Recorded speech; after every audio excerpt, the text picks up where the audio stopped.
This is possibly the most underrated game that I have ever played in my gaming career. Enshrouded is an open world survival crafting RPG with a lot of fantasy elements, a lot of really well designed areas and bosses and creatures, and it just comes together in such a beautiful way.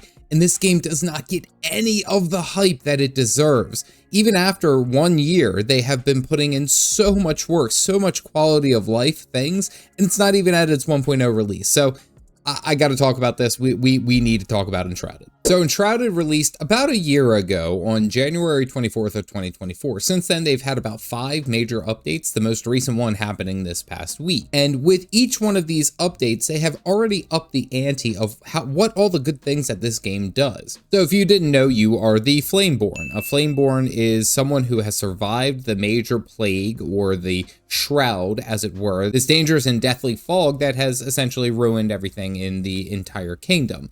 And the only way to survive was to be into these pods. Well, you being in this pod, you come out basically just as a bare-chested person. You're ready to go naked. You go around gathering items, fighting enemies, picking up loot, gathering, creating a base, creating areas for these other survivors who all have their specific crafting discipline, which I find very convenient. Out of everyone who lived, you know, there's at least one blacksmith, there's at least one carpenter, a farmer. There's so many other things that go into this game as you are going through that it ups the ante almost every single time that you go ahead and play it. One of the best parts about this game, and it's not even one of the major, it is required to a degree to progress the main story. However, one of the major parts that you don't even technically have to spend as much time as you do on is the building. This game has such an in-depth building capability for everything, and it's only gotten better. In one of the patches, they've recently introduced a first-person crafting mode where essentially you can pretend that you're Steve from Minecraft and go to town. There's so many different ways that you can build your character, your town, and all that that could be the whole game itself and still be a really solid game. And there's tons of people out there on YouTube and elsewhere who have done nothing but spend hours upon hours building these towns, building these huge, we'll say, citadels that are those, or these cozy little homes that you can decorate with knickknacks, you can decorate with all sorts of just things that you find in the open world, which is such a cool feature. Again, that could be a whole element on its own. One of the first times that I played Enshrouded, I spent about like 10 hours just building this mountaintop castle tower thing. I don't know, it was cool. I liked it. That was my tower. Now, while it is, you know, a lot of fun and it's something that I enjoyed, it doesn't really progress the main story, which the main story is you going, gathering the survivors, expanding your reach. Some of the new zones that they've added is like a more wintry mountaintop area. They added a mire, which is kind of like a swamp thing. There's a desert. There's all these extra cool features as you can expand and go further and further out. It's such an enveloped game already in early access, and it's not even at its full release, which is a lot of fun. But with their most recent release, I decided that I would hop back in and try out some of the new features and some of the things that I've missed in the past year that I haven't played it. Now, I will say that this is one of those games that I could just keep spending time on. It is one that I actually look forward to kind of going back to. And I talk about this with a number of games that it's just, I wish I had more time to sit there and play it.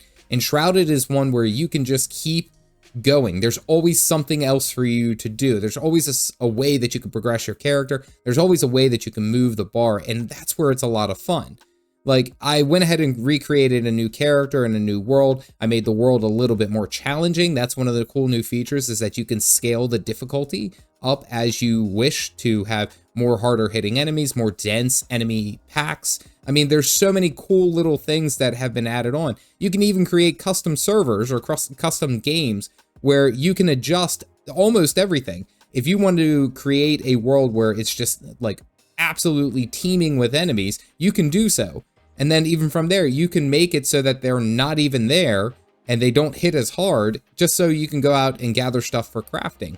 There's so many little layers that you can create your own game as you are going through. So in my experience, I went ahead and made it with the little bit tougher difficulty, using some of the things that I had remembered from the first time that I went ahead and played. And I tell you, this game still is just absolutely peak. There's something exciting about just going out, gathering stuff, creating your own little home base and going from there. But then even taking on tougher mobs, taking on multiple enemies, getting an armor upgrade. everything feels like you're working for it. It isn't necessarily given, and I think that's that level of progression. Actually, I recently played Pantheon, Rise of the Fallen, and that's something I really enjoyed about that game. Is like it's a fist fight. You got to throw some hands to be able to progress a little bit further into the game, which is great. It's so, so good. And that's not even to talk about the skill system, where you were essentially able to make a bunch of different builds based off of how you wish to play as a character. You could play as a mage, you could play as a tank, a melee warrior, a beastmaster kind of like ranger type thing, a ninja, an assassin. There's all these different typical fantasy archetypes that are kind of blended well, that you could really make your own crazy build and your own crazy character. Like one of the things that I loved actually that I didn't try on my first time, I don't even know if it was available, was the double jump. The double jump is such a good, like, extra oomph ability that allows you to get basically over hurdles and stuff a lot easier. And then as I've been going, you know, the crafting is great, the enhancements are great. There's all these different layers, and it's one of these games that I really find myself just saying that, oh, it's okay, well, you know, I know that if I keep progressing the story, I'm going to fight tougher enemies, so I should probably go and level up, but I need to get some armor, and I need to get some food, and all that stuff. There's all these just little features that really make it the game a lot of fun. And to take it a step further, this game is specifically built for co-op survival, so that you and your friends can all play together and just go absolutely crazy. Now, when I played, I was kind of by myself and didn't really have anyone to play. I also play at weird hours, so I mean, I can't really fault anyone for that. But the idea is that you can join together with friends and go on an adventure, and I think that's the key. That's one thing that I very much liked about this game. So the most recent patch went ahead and updated quite a bit of the features. This is, I believe, their 5th major patch that they have done for this game, the patch called Pact of Flames. They've added text chat, so you'll be able to type in and say whatever you need to and talk. That's a feature that a lot of people have been asking. There's also proximity and global chat, so that you can actually just hook up your mic and people can only hear you if you're close, or hear you if you're just somewhere onto the server and you guys are talking. Which, again, think very much kind of like Minecraft. You could talk to people who are on the same server and stuff like that. And as mentioned, one of the best building improvements that they have done for that aspect of the game, which is, of course, going to be the first-person mode, that helps out with a lot of, like, creativity. That's something that I would have loved when I spent the frickin' 10 hours on this stupid tower that I built, but it's a game that I wish that I could spend more time doing, even just for the building aspect, because you can really build to your heart's content. It's a really, really good touch. And then on top of that, if you wanted to have more kind of like a ruined look or an overgrowth look or the decay of the area, if that's the kind of aesthetic that you're looking for, these are all things that you can now edit into the game, which is really, really cool. That's what's really interesting, is that the players are offering this type of feedback and the developers are working their asses off to make that happen. That's incredible. And one of the other major things that I loved that I missed from the first time that I played to now, and I don't know if this was necessarily added in one of the earlier patches, but they have enhanced it now, is the parrying system. So the parrying system, if you time your block with the attack that's coming in, you can cause a bit of a stun on the enemy or build up their stun. And they can get to a point where they're stunned and you can perform a merciless attack if you have that, or something along those lines. But the idea is that if you play better and you time your blocks better, think of the parries from Elden Ring, then you can actually play really, really well and get an opportunity of attack for your character. Now, what they've done in this most recent patch has been able to highlight the game and highlight that specific element, that when there's an incoming attack, if you time it just right, you can parry and block the attack. Now that works out really well in like a 1v1 kind of situation, but when there's multiple enemies, it's usually just chaos. Now, I would be lying if I were sitting here saying that, oh, this game is absolutely perfect in its current state. No, of course not.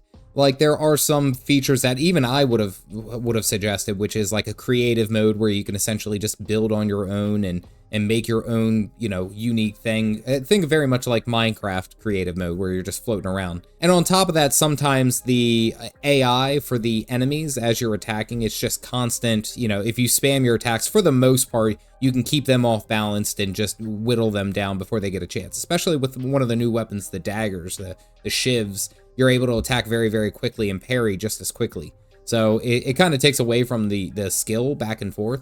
However, when faced against multiple enemies, that's where you have to be strategic. And essentially all you do is dip in and out. That's all I do. I attack, dodge, roll out. Attack once or twice, dodge, roll out, block if I need to. And overall, that's really all I can say negatively about the game. I mean, the game really does a great job of capturing that fantasy adventure.